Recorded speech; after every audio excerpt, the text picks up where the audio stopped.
এর কি সম্পর্ক রয়েছে? এই ধর্ণা মঞ্চে আমরা দেখেছি যারা বিগত দিনে বারবার দেশের বিরুদ্ধে কথা বলেছেন, কটূক্তি করেছেন, সে অরুন্ধতী রায় উনি মঞ্চে ধর্ণা মঞ্চে উপস্থিত হয়েছিলেন। উনি বলেছিলেন যে কাশ্মীর ভারতের অংশ নয়। ধর্ণা মঞ্চে উপস্থিত হয়েছিলেন সেই উমর খালিদের পিতা। উমর খালিদ সেই ব্যক্তি আফজল গুরুর ফাঁসির পর ওইখানে উক্তি করেছিলেন, আফজল গুরু হাম শর্মিদা হে, তেরা কাতিল জিন্দা হে। এখানে আমরা দেখতে পেয়েছি এই আফজল গুরুকে জানেন 2011 সালে সংসদে যে আক্রমণ হয়েছিল তার মাস্টার মাইন্ড। আমরা মঞ্চে শুনতে পেয়েছি 370 ধারা চালু করতে হবে, ব্রাহ্মণবাদ মুর্দাবাদ, আমকো চাহিয়ে। ইলেকশনে হেরে গিয়েও রাজ্যপালের কাছে পদত্যাগ পত্র জমা দেননি। রাজীব গান্ধী বোফোর্স মাল কেলেঙ্কারি পরেও পদত্যাগ করেননি। ইন্দিরা গান্ধী ইলেকশনে হেরে গিয়েও পদত্যাগ করেননি। কিন্তু বলুন, নিটের প্রশ্নপত্র ফাঁস হয়েছে, এরপর পুনরায় আবার এই পরীক্ষা করানো হয়েছে এবং সুষ্ঠুভাবে স্বচ্ছভাবে সম্পূর্ণ প্রক্রিয়া করার পরও আমাদের ভারতীয় জনতা পার্টির কেন্দ্রের যে শিক্ষামন্ত্রী উনি নিজে পদত্যাগ করেছেন। কি কারণে জানেন? কারণ উনি চাইছেন না যে ভারতে এই বিদেশি শক্তির বারবারন্ত বাড়ুক।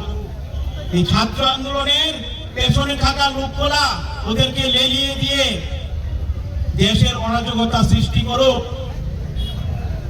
উনি চাইছিলেন না।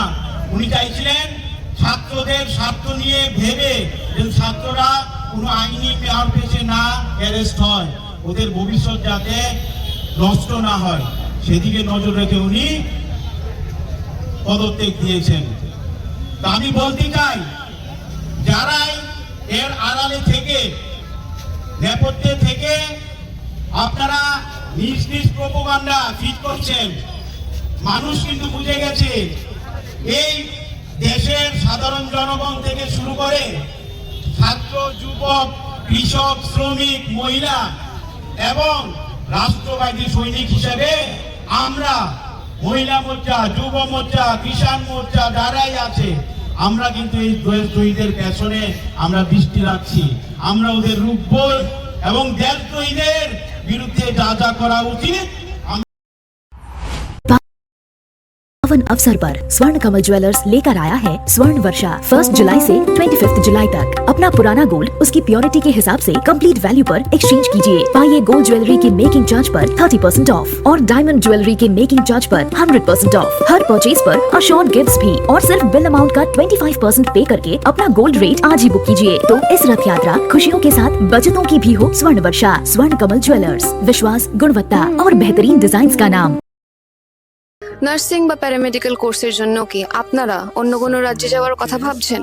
বাড়ি থেকে দূরে থাকা, খরচ বেশি হওয়া আর নতুন পরিবেশে মানিয়ে নেওয়ার জন্য ঝামেলা, কেন এসবের মধ্যে যাবেন? এখন ত্রিপুরাতেই আপনাদের জন্য রয়েছে একটি দারুণ সুযোগ।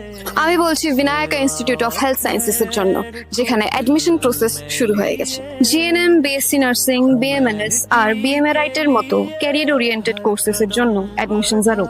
সবচেয়ে বড় সুবিধা হলো এই ইনস্টিটিউটটি ত্রিপুরা ইউনিভার্সিটির সাথে অ্যাফিলিয়েটেড, যার জন্য আপনারা কোয়ালিটি আর রেকগনাইজড এডুকেশন পেয়ে যাবেন। The best part of this institution is no donation, no broker. আপনারা নিজেই বিনায়ক ইনস্টিটিউট অফ হেলথ সায়েন্সেসে এসে নিজের অ্যাডমিশন করিয়ে নিতে পারবেন। যদি আপনাদেরও স্বপ্ন হয় হেলথ কেয়ার সেক্টরে একটি সাকসেসফুল ক্যারিয়ার গড়ে তোলা, তাহলে এই সুযোগটি হাতছাড়া করবেন না।